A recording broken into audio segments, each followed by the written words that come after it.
Alright, so just want to show some other jobs or opportunities you could do as a professional musician. No, hindi lang sa pagtugtog. You could also be a music transcriber or arranger. So, ano nga ba yung pag-transcribe ng music or pag-arrange? So, basically, when you transcribe something, parang kinokopya mo siya and then you're putting it into another form, no? For example, yung mga pop songs, ginagawang string quartets, ganyan. So, ano naman yung arranging? So, when you're arranging the music, no, it's more of making it suit whatever purpose you want the music to be in, no? So, gumagawa ka ng sarili mong way of playing a certain tune, no? Especially yun nga. So, usually pop songs, turning it to a more classical vibe kasi classical instruments yung ginagamit. So, ganon, no?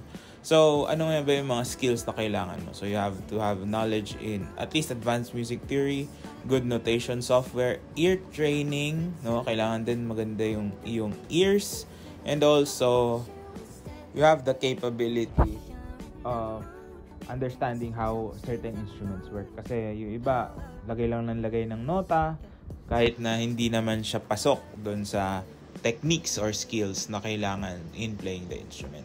So, hindi naman ganong kahirap maggawa ng mga arrangements, but it takes a lot of skill and practice, no? So, ako, bago pa ako graduate, I already started arranging songs for string quartets, no?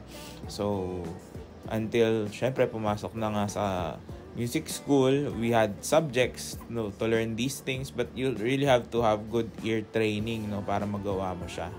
And makapaggawa ka ng magandang tunog ng mga piyesa. So, ito, sample lang ng ginawa natin. And, mahirap ba siya? Yes and no. Kapag sanay ka na, medyo mas mabilis na. But, yung expertise talaga ang kailangan. So, yan. Kung ayaw nyo mag-perform, this is also a good option. No? And para makita nyo na hindi lang basta tugtog yung ginagawa. Inaayos din yung mga pesa para mas maganda yung product na mailabas to the people watching. And sana nag-enjoy kayo. See you on the next video. I'll leave you with this snippet of this arrangement.